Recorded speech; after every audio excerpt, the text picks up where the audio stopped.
Salut à tous les amis, je suis ravi de vous retrouver vraiment. Pourquoi? Parce qu'aujourd'hui, on va travailler sur une ancienne.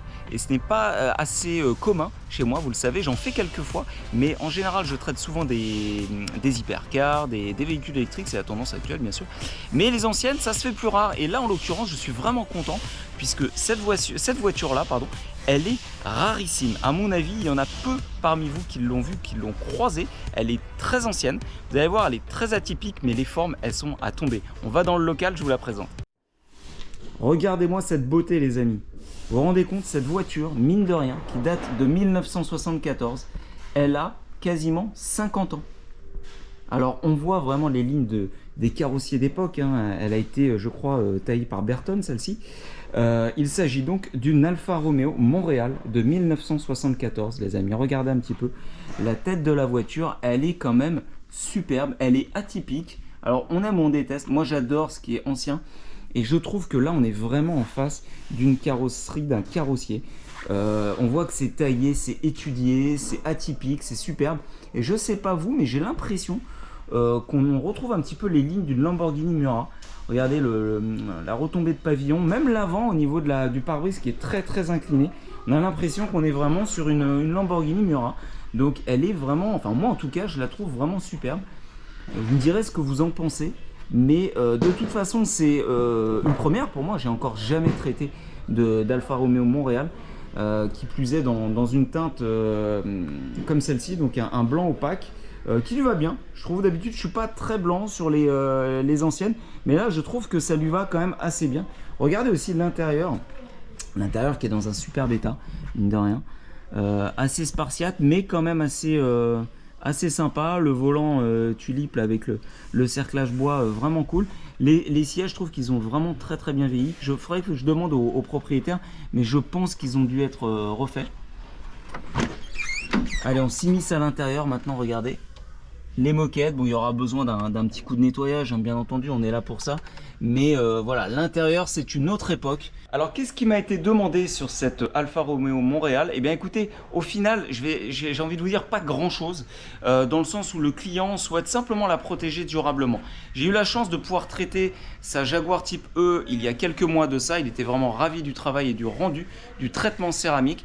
Et il a voulu remettre ça donc sur cette Montréal. Alors, vous le savez aussi à travers de mes vidéos, je vous le dis à chaque fois sur les anciennes, c'est pas forcément ce que je recommande de faire d'un point de vue, on va dire, anachronisme et puis d'un point de vue rendu, donc respect de l'authentique. Je préfère traiter les véhicules à l'ancienne avec des méthodes plus anciennes de traitement, notamment les cires à la Carnauba. Vous le savez, maintenant c'est la demande du client, on va s'y plier, il n'y a aucun souci là-dessus, mais je vais peut-être ajouter ma petite touche personnelle à la fin, je vous en dis pas plus, vous suivrez à la fin des vidéos exactement comment je vais faire ma petite personnalisation. Voilà, alors le travail donc assez sommaire, donc sur la carrosserie, on va pas la polir outre mesure, c'est pas le but. La voiture a quand même pas mal de défauts, c'est une laque, les défauts sont profonds, il y en a beaucoup qui sont irrattrapables. Le but c'est de préserver le capital, de le protéger. Ensuite on va traiter quand même l'intérieur, pas dans un état catastrophique, vous avez pu le voir, juste un petit nettoyage et une protection pour limiter un petit peu l'usure par frottement notamment. Les chromes bien entendu, face externe des jantes, tous les accastillages seront traités bien sûr et je pense que le boulot sera déjà fait. Voilà, j'ai à peu près 2 jours et demi pour la traiter cette voiture. C'est suffisant, je suis à l'aise cette fois-ci d'un point de vue planning. Moi, il me tarde en tout cas de la commencer. Alors, j'ai déjà procédé à la décontamination de surface de la voiture. Je ne voulais pas filmer tout simplement parce qu'elle avait très peu de contamination. La voiture, il n'y a pas énormément à redire là-dessus. Là, je vous reprends directement pour la partie donc polissage. Donc là, on va voir exactement quelle combinaison de pad et de polish j'ai choisi. Là, en l'occurrence, j'ai choisi de partir dans un premier temps sur le S20 Black de chez Scholl Concept que j'aime bien. J'ai déjà pu tester, que je vous ai déjà présenté en vidéo. C'est un polish qui présente à la fois un très bon niveau de coupe et un niveau de gloss très satisfaisant, notamment sur cette teinte blanc laqué. Je pense que ça va être top là-dessus. Ensuite, j'ai choisi de travailler avec un pad orange de chez Fictech, donc qui est un pad, on va dire, médium plus. Je le répète jamais assez, les amis, le masquage avec les scotch de masquage sur les anciennes, c'est primordial. Prenez vraiment le temps de bien le faire. Vous voyez ici, on a quand même pas mal d'ouïe pour éviter que vous ayez de la poussière de polish qui rentre à l'intérieur, que vous forciez sur les joints extérieurs, sur les plastiques par exemple de poignée, que vous ayez aussi du polish qui s'immisce dans les lécheurs, tous ces endroits là pensez à prendre le temps de bien masquer vos véhicules et de bien masquer, de prendre le temps de bien le faire sur les anciennes. Voilà, prenez des scotch de masquage. Généralement, un scotch comme celui-ci qui fait entre 10 et 15 mètres de longueur, je ne sais plus, est suffisant pour une voiture. Ça vaut dans les 2-3 euros et au moins comme ça, vous êtes tranquille.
Allez les amis, ça y est, je vous reprends. J'ai terminé le polissage sur la Montréal. J'ai simplement donc fait une passe avec le S20 et le pad orange, ça s'est bien passé. Globalement, ça m'a permis de pouvoir rattraper tout ce voile terne d'oxydation qu'on a notamment sur les lacs, sur les teintes laquées et notamment sur les blancs.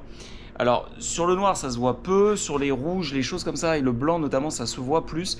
Alors de quoi je parle? Je parle notamment de ce voile terne un petit peu jaunâtre qui s'opère avec le temps, le ternissement avec les UV, le voile salin éventuel, des choses comme ça, mais surtout sur le bloc arrière, on voit souvent avec les suies d'échappement plus qu'un côté jaune, un côté un petit peu noir, marron voire noir. Et ça on l'a vu sur la partie haute arrière de la Montréal.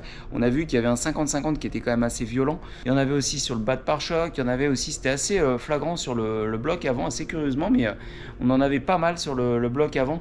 Les ailettes au niveau des optiques à l'avant, c'était quand même assez impressionnant le avant-après. Donc voilà, on retrouve beaucoup de clarté sur le blanc, pas mal d'effets rondeur, mais pas assez à mon sens. Je vais partir donc sur l'étape suivante, qui est une étape que je réserve en général aux véhicules anciens, qui est l'étape de lustrage. Là, on vient d'agresser le vernis avec du polissage, donc on a travaillé par abrasion. Donc là, le but, ça va être de pouvoir lui ramener des huiles. Le but de ramener des huiles à un vernis, c'est de le nourrir et donc par voie de conséquence de lui donner pas mal de rondeur, pas mal d'effets huilés. Ensuite, on va parler donc de la protection parce que vous allez voir, c'est pour moi ce qui fait l'intérêt en fait de cette vidéo, parce que je ne vous l'ai pas encore montré. C'est une protection qu'on appelle en sandwich, c'est-à-dire qu'en réalité, je ne vais pas simplement me contenter d'un traitement céramique simple tel que me l'a demandé le client. Je vais faire un peu une entorse au règlement si j'ose dire, mais pas que, hein, je vais quand même lui poser son traitement céramique, mais je vous l'ai dit, moi sur les anciennes, j'aime bien aussi avoir un look un petit peu plus en rapport avec les rondeurs du véhicule et donc un look un peu plus carnauba. Donc on va voir un petit peu ce que je vais mettre par la suite. Vous avez vu, le capot il est ouvert, ça va me permettre de pouvoir vous montrer un petit peu le compartiment moteur parce que des moteurs comme ça on n'en fait plus aujourd'hui. Le bloc moteur, donc ça c'est de la belle mécanique comme à l'époque. Je vous rappelle, hein, la voiture est de 74 les amis, le bloc moteur a 50 ans. C'est assez impressionnant l'état dans lequel il est. J'ai absolument rien fait. Voilà, je suis très honnête, hein, j'ai même pas passé un petit coup ou quoi que ce soit. Il est vraiment superbe. Donc là, on peut voir le V8. C'est vraiment de la mécanique à l'ancienne comme on ne fait plus. Donc voilà, régalez-vous les amis parce que ça devient de plus en plus rare ça maintenant.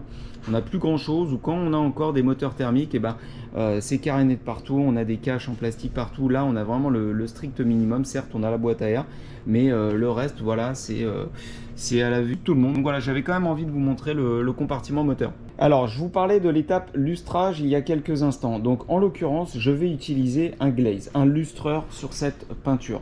Alors vous allez me dire, les puristes, ah mais je comprends pas, pourquoi tu pars sur un lustreur alors que derrière tu veux mettre un traitement céramique, il faut une base dégraissée. Oui, parfaitement.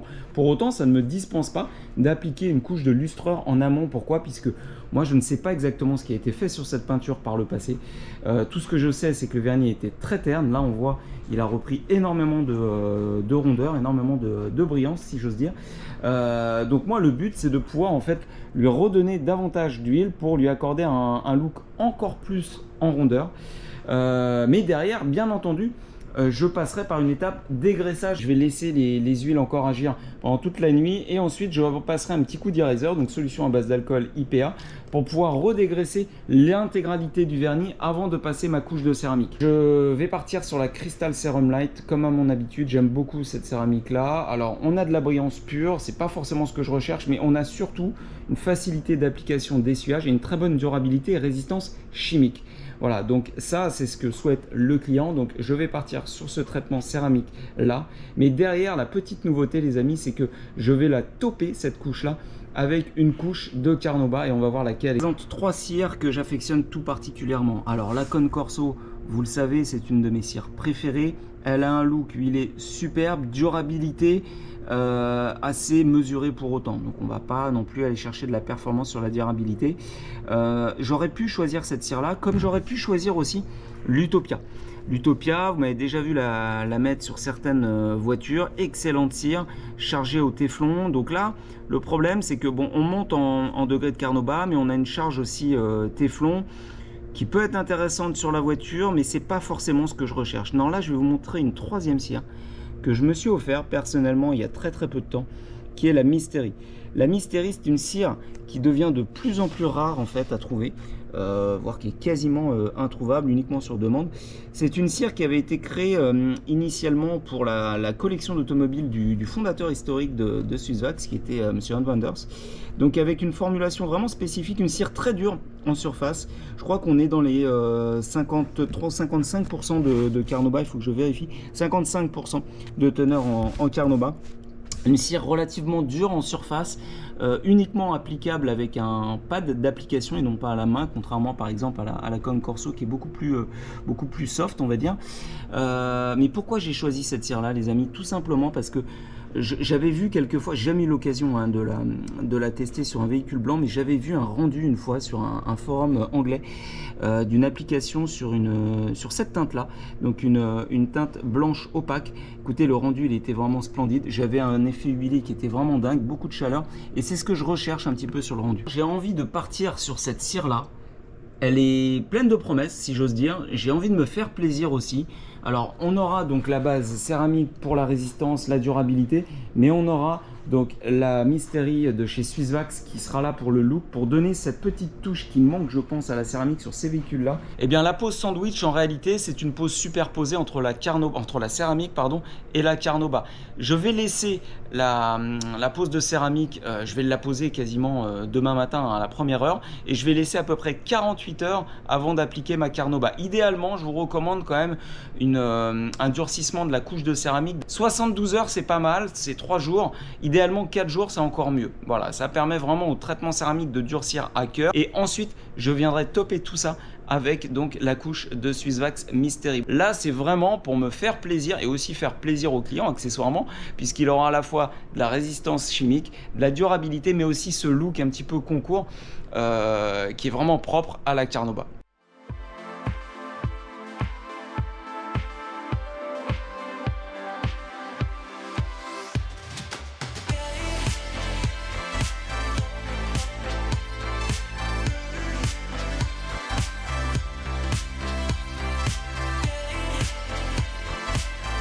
Fin de cette première journée avec la Montréal. Bah écoutez, grosse journée quand même, mine de rien, pas mal de boulot. Je suis assez content du planning en l'occurrence. Je tiens les délais largement même pour une fois.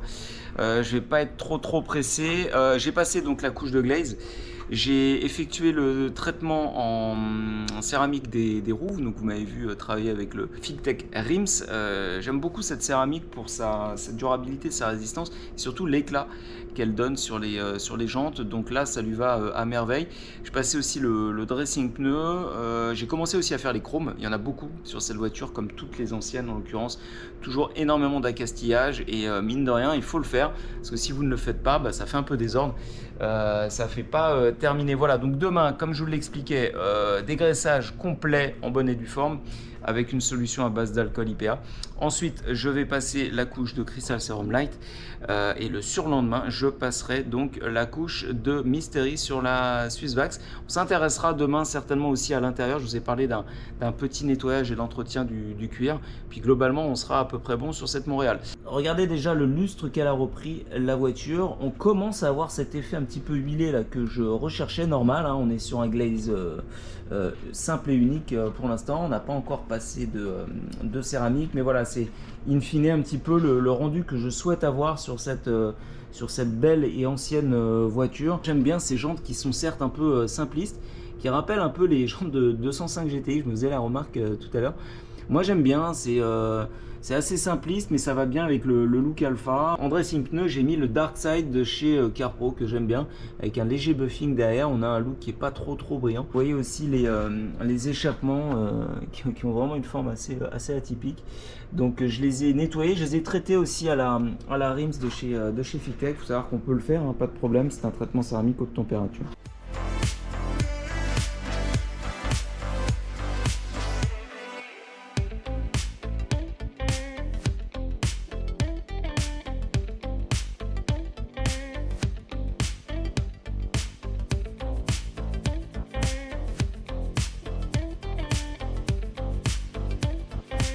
Coucou les amis, deuxième jour donc de travail sur la Montréal. Écoutez, on a encore bien bossé avec mon collègue aujourd'hui. Donc on va vous montrer les différents types de travaux qui nous restent à faire sur la voiture, des détails essentiellement. Aujourd'hui ce qu'on a pu faire, donc dégraissage complet après l'application du glaze hier, je vous l'ai dit, c'est important de bien dégraisser une fois pour supprimer l'excédent d'huile, pour préparer ensuite l'application du traitement céramique donc qu'on a posé, à savoir la G-Technique Crystal Serum Light. Voilà, on en est là.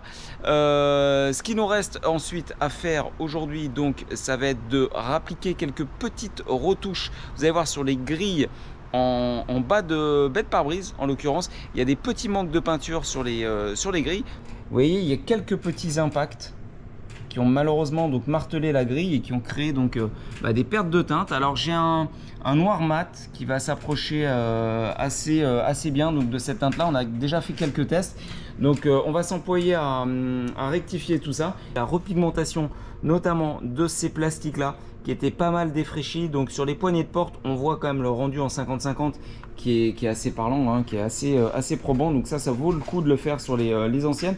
Les joints extérieurs également ont été traités, les chromes on en a parlé. Et nous voilà à l'intérieur les amis, donc vous voyez, je vous avais fait la présentation tout à l'heure. Là en l'occurrence, les moquettes, les tapis de sol, les cuirs, tout l'intérieur a été nettoyé de fond en comble. Et les cuirs ont été traités au scellement cuir. Il n'y avait pas forcément besoin de les nourrir. C'est pas craquelé, gercé, ils n'avaient pas soif pour ainsi dire. Simplement besoin d'une petite protection pour éviter, notamment sur les passepoils, l'usure par frottement, la décoloration sur les bourrelets extérieurs qui sont fortement sollicités. Voilà, les joints de porte intérieure ont été traités. Voilà, il a fière allure cet intérieur maintenant. Il n'y a plus qu'à embarquer pour faire un bon voyage. Alors, la fameuse cire Swissvax Mystery. Donc là, à chaque fois, je vous le dis, je vous le répète, ces cires-là Swissvax, quand vous faites l'expérience olfactive de ces pots de cire, c'est difficile de passer à autre chose derrière. Pourquoi? C'est extrêmement fruité. Alors celle-ci est un peu différente des Concorso qui sont très fruités, typés fruits de la passion, mangue et autres fruits exotiques. Là on est plus sur des odeurs un peu cacaotées, chocolat et autres, mais c'est vraiment sympa. Ce qu'on va devoir faire pour le coup, c'est l'appliquer uniquement avec un pad manuel en mousse traditionnel et avec une couche la plus fine possible. Ça sert à rien de mettre deux couches. Ce qui fera la durabilité, c'est véritablement la protection céramique qu'on a appliquée en dessous. Là, en gros, c'est vraiment un petit peu le plaisir pour le rendu qui durera ce qui durera, à savoir peut-être quelques mois. Je pense, oui, largement quelques mois vu l'usage qu'a le propriétaire de son véhicule. Alors là, on va utiliser ce qu'on appelle donc un quick wax. Donc sur base Carnauba, j'ai choisi donc le Sprint de Fictech que j'adore pour son odeur déjà. Mais surtout pour sa composition à base de Carnauba. Donc là on est parfaitement compatible. On a ce qu'on appelle donc primer le pad. Ça c'est important notamment sur l'application des cires dures comme la Mystery, et ça permet de pouvoir en gros avoir une très bonne, on va dire, autonomie d'application de votre couche sur le véhicule.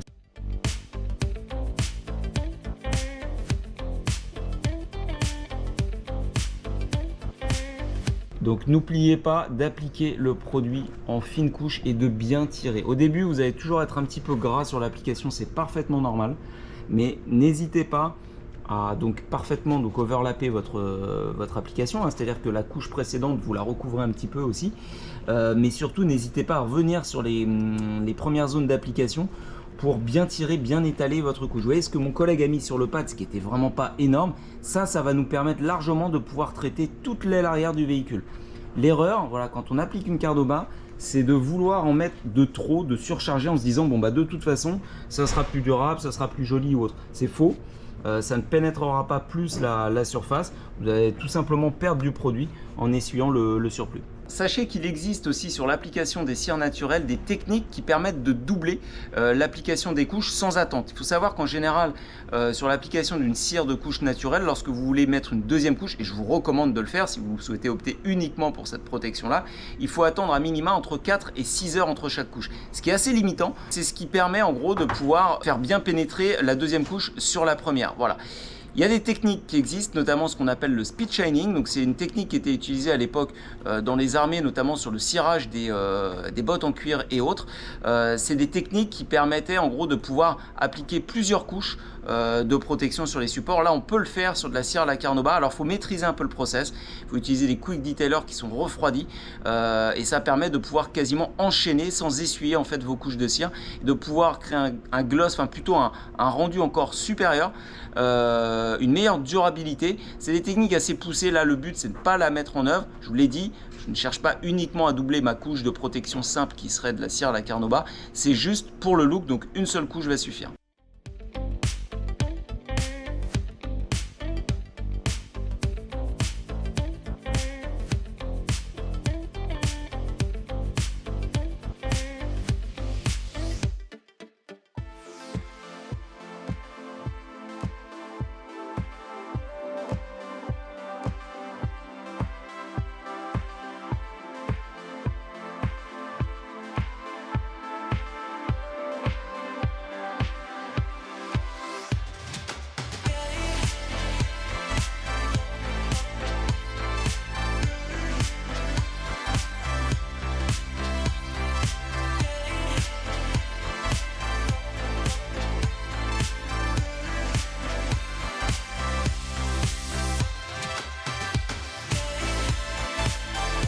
Je pense qu'on est arrivé à la fin. La rénovation s'achève pour cette Alfa Romeo Montréal de 1974.